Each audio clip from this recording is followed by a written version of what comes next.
वाह, क्या आईपीओ है। आज हमारे साथ एक कंपनी के मैनेजमेंट भी जुड़ेंगे एक आईपीओ के, और उनसे भी बातचीत करेंगे। उससे पहले जो बाकी आईपीओ हैं उनकी जल्दी से चर्चा कर लेते हैं। वरुण सर, शंकेश ज्वेलर्स, इसका आज आखिरी दिन है। दूसरे दिन तक देखें तो ऑलमोस्ट पूरा ये सब्सक्राइब हो चुका है। ग्रे मार्केट में प्रीमियम देखें तो काफ़ी कम है, यानी कि इस स्टॉक को लेकर आप देखेंगे तो उत्साह ज़्यादा नहीं है। पहले 2 रुपये 5 रुपये था, अब 2.5 रुपये के आसपास का प्रीमियम है। 95 रुपये पर लिस्ट हो सकता है। तो इसमें पैसा लगाना चाहिए या फिर लिस्टेड स्पेस में बहुत सारी एंटिटीज अवेलेबल हैं, वहाँ पर फोकस करें? संजय जी, देखिए अमूमन जैसे ज्वेलरी स्टॉक्स उस कारोबार में हमारा जो व्यू है थोड़ा सा सबड्यूड रहता है, और यहाँ पर आप देखेंगे तो काफ़ी लिस्टेड स्पेस में आपने जैसे बताया अच्छी अपॉर्चुनिटी है, तो अवॉइड की सलाह रहेगी। तो यहाँ पर हम कवरेज नहीं कर रहे हैं। अच्छा, सनशाइन पिक्चर्स सर, इसके आईपीओ को बहुत ज़बरदस्त रिस्पांस मिल रहा है। दूसरे दिन तक देखें तो 18.5 गुना का सब्सक्रिप्शन ऑलरेडी देखने को मिल चुका है। अब ऐसा नहीं है कि रिटेल उत्साहित है, 21.5 गुना का सब्सक्रिप्शन है। एनआईए का पोर्शन देखिए, जो लिस्टिंग गेन के लिए आते हैं, 35.5 गुना सब्सक्राइब हो चुका है। 80 रुपये के आसपास का ग्रे मार्केट में प्रीमियम है सर। ये जो 360 वाली बुक है, अगर बनती है हायर बैंड पे तो 437 440 के आसपास ये लिस्ट हो सकता है, करीब 21-22% का प्रीमियम के साथ। इसमें पैसा लगाया जा सकता है क्या लिस्टिंग गेन के लिए? जी बिल्कुल, लिस्टिंग गेन के लिए यहाँ पर आप देखेंगे तो जो अभी जो प्रीमियम दिखा रहा है काफ़ी बढ़िया है, और आई थिंक ये जो थोड़ा सा अगर प्रीमियम है थोड़ा बढ़ता हुआ दिख रहा है, करीबन 25-30% के अराउंड लिस्ट हो सकता है। देखिए बिजनेस उनका जो ट्रेडिशनल कंज्यूमर बिजनेस नहीं है, यहाँ पर आप देखेंगे तो जो कंटेंट जैसे फिल्म जो है उस तरह से कंटेंट बना रहे हैं। आईपीओ का जो साइज आपने बताया करीबन 282 करोड़ के आसपास का है, तो यहाँ पर बिल्कुल एक निवेश कर सकते हैं लिस्टिंग गेंस के लिए। लंबी अवधि का कोई नजरिया नहीं रहेगा, बट बिल्कुल लिस्टिंग गेंस के लिए आप यहाँ पर आप निवेशित रह सकते हैं। लॉन्ग टर्म के लिए नहीं, लेकिन आप लिस्टिंग गेन के लिए ज़रूर पैसा लगा के चल सकते हैं। आज से एक नया आईपीओ भी खुल रहा है सर, टेम्पसेंस इंस्ट्रूमेंट्स इंडिया के नाम से। 24 तारीख तक ये खुला रहेगा। 285 से 300 रुपये का इसका प्राइस बैंड है। 650 करोड़ रुपये ये रेज करना चाहते हैं। फ्रेश इशू का पार्ट छोटा है, केवल 95 करोड़ रुपये का, और ज़्यादा बड़ा पोर्शन है 555 करोड़ रुपये का ओएफएस का। लेकिन ग्रे मार्केट बहुत उत्साहित है सर। 70-71% के प्रीमियम के साथ ये 300 वाला स्टॉक 512 रुपये पर लिस्ट हो सकता है। तो ग्रे मार्केट में तो बहुत सारे इसकी धूम मची हुई है। आपका क्या व्यू है इस पर? जी देखिए, इंडस्ट्रियल टेक्नोलॉजी से जुड़ी कंपनी है, और यहाँ पर ऐसी जो कंपनी आती है जो एक अलग बिजनेस दिखता है, तो यहाँ पर मार्केट थोड़ा सा बिल्कुल अपना एक रुझान दिखाता है। बिल्कुल यहाँ पर अप्लाई करना चाहिए। और यहाँ पर जो 3 वर्टिकल्स जो है, temperature sensing solution, electrical heating और स्पेशल केबल्स, तो यहाँ पर एक बिजनेस थोड़ा निश बिजनेस है, तो मार्केट बिल्कुल एक प्रीमियम देगा। और जैसे दूध ट्रांसमिशन में भी हमारे खरीदारी की सलाह दी, क्योंकि देखिए यहाँ पर रेवेन्यू आप देखें करीबन रेवेन्यू लगातार बढ़ता है। 24 की अगर बात करें 275 करोड़ का रेवेन्यू था, FY25 में 378, और FY26 में करीबन 445। तो यहाँ पर रेवेन्यू में काफ़ी अच्छी बढ़ोतरी है। पैट भी करीबन 7100 के आसपास, 71 करोड़ के आसपास यहाँ पर कंपनी ने कमाया है, और जो ग्रोथ है करीबन 14% के आसपास की है। EBITDA भी करीबन 25% के आसपास है। तो एक अच्छी कंपनी है, वेल मैनेज कंपनी है। बिल्कुल यहाँ पर लिस्टिंग गेन्स के लिए आपको अप्लाई करना चाहिए। बिल्कुल, लिस्टिंग गेन के लिए आप चाहें तो यहाँ पर भी अप्लाई करके चल सकते हैं। अब आखिरी नाम है गजा कैपिटल का। आज इसका दूसरा दिन है। पहले दिन ये भी ऑलमोस्ट पूरा सब्सक्राइब हो चुका है। एनआईए का पोर्शन 1.06 टाइम्स और रिटेल का पोर्शन 1.2 टाइम्स सब्सक्राइब हुआ है। तो कुल मिला के 0.86 टाइम्स ये सब्सक्राइब हुआ है। 450 करोड़ रुपये का ये फ्रेश इशू है। टोटल साइज देखेंगे तो 550 करोड़ का, 100 करोड़ का इसमें ओएफएस का पार्ट भी है। हमारे साथ इस कंपनी का जो मैनेजमेंट है वो जुड़ चुका है। हमारे साथ मिस्टर गोपाल जैन जी हैं, जो कि गजा ऑल्टरनेटिव एसेट मैनेजमेंट के MD एंड CEO हैं। उनके पास चलते हैं और थोड़ा समझने की कोशिश करते हैं कि ये जो आईपीओ है इसकी रकम कैसे इस्तेमाल की जाएगी और आगे फ्यूचर के ग्रोथ प्रॉस्पेक्ट्स कैसे हैं इस कंपनी के। मिस्टर जैन, बहुत स्वागत है आपका मनी 9 पर। बहुत शुक्रिया अपना समय देने के लिए। Thank you so much. I was looking forward to this. मैं आपसे बात करने के लिए का इंतजार कर रहा था। बहुत शुक्रिया सर। सबसे पहले सर, ये जो 160 रुपये का आपने हायर बैंड बुक तय किया है, मुझे ज़रा अगर आप समझा पाएँ सर, आगे ग्रोथ किस तरह की आपको नज़र आती है? ये जो वैल्यूएशन मल्टीपल्स हैं वो किस तरह से आगे जस्टिफाई होते हुए नजर आएंगे? आगे की बात करना तो संभव नहीं है, आप जानते हैं, पर इतिहास की बात कर सकते हैं। हमने आज से 1 साल पहले 144 रुपए पे नामी दिग्गज इन्वेस्टर्स को प्री आईपीओ किया था, और तब से हमारा पैट करीबन 33% बढ़ा है। यानी कि, और हमने भाव जो है 144 से 160 करीबन 10-11% बढ़ाया है। पहली बात तो ये। दूसरी बात हम ये कह सकते हैं कि पिछले 2 साल से हमारा पैट 35% पे बढ़ रहा है। तीसरी बात हम ये कह सकते हैं कि अब देखिए 1800 करोड़ का प्री मनी है, 82 करोड़ का हमारा ऐतिहासिक प्रॉफिट था, और 22-23 का मल्टीपल है। आप देखेंगे आरएचपी में तुलना की गई है हमारे आईपीओ की बाकी नियरेस्ट कंपेरेबल से, जैसे म्यूचुअल फंड एएमसीज वगैरह, और वो रेंज करीबन 29 से 91 की है। और आखिरी बात कहूंगा कि जो कंपनी के अंदर जो ठोस बात है वो उसकी नेटवर्थ होती है, राइट, उसकी बैलेंस शीट। हमारी बैलेंस शीट, हमारी नेटवर्थ 600 करोड़ है, हम 3 टाइम प्राइस टू बुक पे कर रहे हैं। और मैं सब निवेशकों को ये सलाह दूंगा कि पूरी की पूरी आरएचपी पढ़े, हमने बहुत डिटेल्ड डॉक्यूमेंट बनाया है, और इन सब चीजों पे तवज्जो दे के ही निर्णय लें कि वो इन्वेस्ट करना चाहते हैं कि नहीं। बिल्कुल सर, डिटेल में पढ़ने के बाद मैंने जो एक चीज़ देखी वो ये था कि 450 करोड़ रुपए सर आप फ्रेश इशू रेज कर रहे हैं इसमें। आपका सर इन्वेस्टमेंट ट्रैक रिकॉर्ड बहुत बढ़िया है, जैसे आपने पहले भी कहा 144 रुपए पर पहले भी आपने प्लेसमेंट किया है, तो आपकी फंड रेजिंग कैपेबिलिटी बहुत मजबूत है।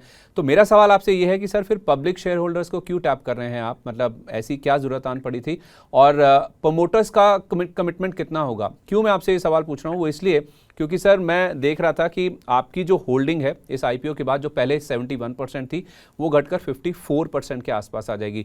थोड़ा अगर आप इसको एक्सप्लेन कर पाए प्लीज। जरूर। देखिए, फंड मैनेजर्स का सार्वजनिक होना अनिवार्य है, राइट। आपने देखा होगा आज से 10 साल पहले म्यूचुअल फंड के फंड मैनेजर निजी होते थे, सार्वजनिक होने शुरू हुए। उसी प्रकार एआईएफ के फंड मैनेजर के सार्वजनिक होने का समय आ गया है, उनके संस्थापीकरण का समय आ गया है, क्योंकि अब हमारे जो है इन्वेस्टर्स वो डोमेस्टिक संस्थाएं हैं जो कि इस तरह का जो है सार्वजनिक फंड, इस तरह का संस्थापीकरण मांगती है। तो ये एक समय का तकाजा है। इससे हम समझते हैं कि हमारे इन्वेस्टर्स के लिए बेटर है और हमारे लिए बेटर है। जहां तक बात रही हमारे ट्रैक रिकॉर्ड की, मैं एक और बात कहूंगा कि आपको ये बात तो ज्ञात है कि हमारा एंकर भी हो गया है। हमारा एंकर 160 रुपए पे हुआ है, और इंस्टीट्यूशनल इन्वेस्टर्स को हुआ है। 65% म्यूचुअल फंड के पास गया, 17% जो है इंश्योरेंस के पास गया, और बाकी जो है काफी नामी दिग्गज प्राइवेट इन्वेस्टर्स के पास गया। तो 2 बार पिछले 12-13 महीने में हमने बहुत ही हाई क्वालिटी इंस्टीट्यूशनल इन्वेस्टर्स को ये प्लेस किया। जहां तक बात रही कि भाई हमारी इसमें कितनी अभी पकड़ है कि हम बाहर तो नहीं निकल रहे, ओएफएस मात्र 5% है, राइट। सारा जो है फ्रेश कैपिटल है जो कि कंपनी के अंदर आ रहा है। और 1 साल पहले तक तो हम कंप्लीटली बिल्कुल निजी थे, फिर हमने एक प्री आईपीओ किया, 7% बेचा। तो किसी भी पैमाने पे आप देखेंगे कि प्रमोटर्स का इसमें जो उनकी बैकिंग है, उनकी जो होल्डिंग है, वो कहीं काफी है। हम 22 साल से ये काम कर रहे हैं, ये एंटिटी 27 साल से है, और भगवान ने चाहा तो हम कई साल आगे और करेंगे इसको। बिल्कुल, आपने आगे कुछ सालों की बात करी सर। आपके फंड्स के जो हिस्टोरिकली देखें ना तो रिटर्न्स काफ़ी स्ट्रांग रहे हैं। एवरेज आपके जो रिटर्न्स है वो काफ़ी बढ़िया है, मैं देखा था उसका ट्रैक रिकॉर्ड। लेकिन क्या ये रिटर्न्स अगले 5 से 10 साल रेप्लिकेट हो सकते हैं, खासतौर पे तब जब इंडिया में जो प्राइवेट इक्विटी वैल्यूएशंस हैं वो काफ़ी ऊंचे हो गए हैं? क्या आज के टाइम में सर अच्छे एसेट्स खरीदना पहले के मुकाबले ज़्यादा महंगा हो गया और रिटर्न्स जनरेट करना भी? राइट, दोनों चीजें हैं। कुछ चीजें आसान हो गई हैं, कुछ चीजें मुश्किल हो गई हैं। पर उससे पहले ये बताना जरूरी है कि निवेशक फंड में इन्वेस्ट नहीं कर रहा, फंड मैनेजर में इन्वेस्ट कर रहा है। हाँ, फंड मैनेजर की जो अपनी इकोनॉमिक्स है वो फंड्स की परफॉर्मेंस से रिलेटेड है। बिल्कुल सही सवाल पूछा आपने। कुछ साल पहले हिंदुस्तान में ये फंड्स चलते ही नहीं थे, क्योंकि हमारी आईपीओ मार्केट्स नहीं थी, हमारी एमएनए मार्केट्स नहीं थी, हमारी इकोनॉमी छोटी थी। अब स्टार्टअप इकोनॉमी का टाइम आ गया है। इतने स्टार्टअप्स हो रहे हैं, हजारों स्टार्टअप्स हो रहे हैं, पूंजी की इतनी आवश्यकता है। आज के दिन हमारे जो है युवा युवतियां वो जो है नए नए लघु उद्योग लगा रही हैं। तो पहली बात तो इस इंडस्ट्री में डिमांड ऑफ कैपिटल की कोई कमी नहीं है। कितनी इंडस्ट्री से आप मिलते हैं जो ये कह सकते हैं कि डिमांड फॉर कैपिटल की डिमांड साइड पे कोई कमी नहीं है।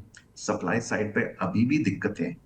हाँ, सारी मार्केट, हिंदुस्तान की पब्लिक मार्केट्स, हिंदुस्तान की प्राइवेट मार्केट्स पहले से महंगी हो गई है, पर ये तो अनिवार्य है ना, अगर ग्रोथ इकोनॉमी है तो मल्टीपल्स बढ़ेंगे। तो कुछ चीजें कठिन हो गई हैं, कुछ चीजें आसान हो गई हैं। अब देखिए पिछले कुछ सालों से 29% पे ये पूरी इंडस्ट्री बढ़ी है। मैं गजा कैपिटल की बात नहीं कर रहा हूँ, पूरी इंडस्ट्री बढ़ी है। अब देखिए क्रिसिल ने ये कहा है कि आने वाले सालों में 26% पे बढ़ेगी। तो यानी कि ये इंडस्ट्री चल रही है, ये अपना काम कर रही है, तभी बढ़ रही है। ठीक है, एक आखिरी सवाल आपसे सर, आपने ग्रोथ और रिटर्न्स की बात की, लेकिन एक नंबर दीजिए सर, हाइपोथेटिकली पूछ रहा हूँ आपसे, अगले 3 साल में अगर आपका इन्वेस्टमेंट परफॉर्मेंस हिस्टोरिकल एवरेज से फॉर एग्जांपल 20 से 25% कम रहता है, तो इन दैट केस आपका जो रेवेन्यू और पैट यानी कि मुनाफा, उसके ऊपर कितना इम्पैक्ट हो सकता है?